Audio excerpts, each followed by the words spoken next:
আসসালামু আলাইকুম এভরিওয়ান, আমি আবার আপনাদের সামনে হাজির হয়ে গেলাম ডিম আলু দিয়ে এই সুন্দর দেখতে রেসিপিটি নিয়ে। আর এই রেসিপির জন্য প্রথমে আমি এখানে নিয়ে নিয়েছি কিছুটা ডিম, আর এই ডিমগুলোকে আমি সিদ্ধ করে নেব। তার জন্য আমি এই ডিমগুলোকে কড়াইয়ের ভিতরে দিয়ে দিলাম। এবার দিয়ে দেবো সামান্য পরিমাণে একটু লবণ দিয়ে আমি ডিমগুলোকে সিদ্ধ করে নেব।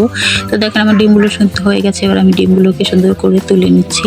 দেখেন আমার ডিমগুলো তোলা হয়ে গেছে। এবার আমি ডিমগুলোকে সুন্দর করে ছুলে নেব।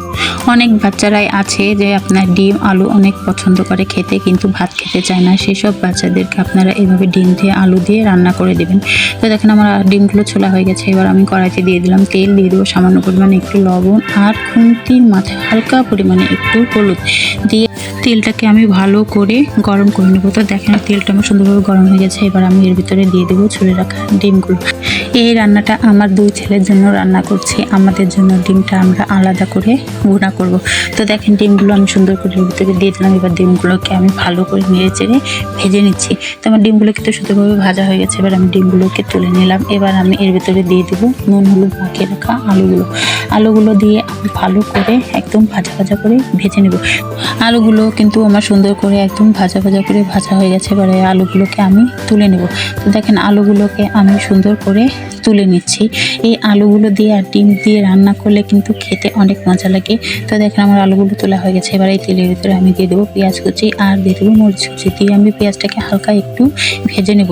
তো দেখেন পেঁয়াজটা আমি হালকা একটু ভেজে নিলাম। এবার এর ভিতরে আমি দিয়ে দেবো অল্প পরিমাণে একটু পানি দিয়ে আমি মশলাটাকে আবার একটু নেড়ে চেড়ে ভেজে নেব। এবার এর ভিতরে আমি দিয়ে দেবো বেটে রাখা মশলা, দিয়ে দেবো আদা রসুন বাটা দিয়ে মশলাটাকে আবার একটু নেড়ে চেড়ে ভেজে নিচ্ছি। দিয়ে দেবো জিরা বাটা আর গরম মশলা বাটা দিয়ে আবার সুন্দর করে একটু মশলাটাকে নেড়ে চেড়ে ভেজে নিচ্ছি।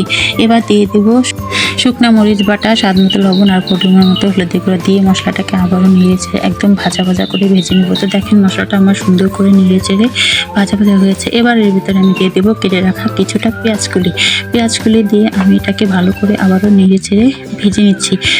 এই পেঁয়াজগুলিটা দিলে কিন্তু তরকারিটা দেখতে সুন্দর দেখা যায় এবং খেতেও ভালো লাগে। তো আমি নেড়ে ছেড়ে একটা ঢাকনা দিয়ে ঢেকে দিলাম। ফিরে আসলাম কিছুক্ষণ পর। দেখেন আমার পেঁয়াজগুলিটা কিন্তু সুন্দরভাবে সিদ্ধ হয়ে গেছে। এবার আমি এগুলোকে নেড়ে ছেড়ে ভেজে রাখা ডিম আর আলুগুলো এর ভিতরে দিয়ে দিলাম। দিয়ে আবারও এগুলোকে সুন্দর করে একটু নেড়ে চেড়ে মশলাটা এগুলোর সাথে মিশিয়ে দিলাম। তো দেখেন নাড়া হয়ে গেছে। এবার আমি এর ভিতরে দিয়ে দেবো কিছুটা পানি, যেহেতু আমি এটাকে একটু ভুনা করব তার জন্য পানিটা একটু কম দিয়েছি। তো দেখেন পানিটা আমি দিয়ে সুন্দর করে নেড়ে ছেড়ে আবার একটা ঢাকনা দিয়ে ঢেকে দিলাম। ফিরে আসলাম কিছুক্ষণ পর। আমার তরকারিটা কিন্তু প্রায় হয়ে এসেছে। এবার এগুলোকে একটু নেড়ে ছেড়ে এবার এর ভিতরে দিয়ে দেবো একটা ম্যাজিক মশলা প্যাকেট। তো ম্যাজিক মশলাটা দিয়ে আবারও সুন্দর করে একটু নেড়ে চেড়ে নিচ্ছি। এবার এর ভিতরে দিয়ে দেবো কুচি করে রাখা ধনিয়া পাতা দিয়ে আবারও তরকারিটাকে আমি সুন্দর করে একটু নেড়ে একটা ঢাকনা দিয়ে ঢেকে দেবো। তো ঢাকনা দিয়ে ঢেকে দিলাম। ফিরে আসলাম কিছুক্ষণ পর। আমার তরকারিটা কিন্তু একদম রেডি হয়ে গেছে। এবার আমি এগুলোকে নেড়ে চেড়ে সুন্দরভাবে নামিয়ে নেব। তো দেখেন আমার তরকারি কালারটা মশলা অনেক সুন্দর হয়েছে। তো আমি এগুলো এই তো আমার তৈরি হয়ে গেছে বাচ্চাদের পছন্দ ডিম আলু দিয়ে সুন্দর একটি রেসিপি। তো আজকের ভিডিওটি যদি আপনাদের কাছে ভালো লেগে থাকে তাহলে অবশ্যই লাইক কমেন্ট শেয়ার করে দেবেন আর ইউটিউব চ্যানেলটিকে সাবস্ক্রাইব করে দেবেন। আজকের মতো ভিডিওটি এখানে শেষ করছি। আল্লাহ হাফেজ।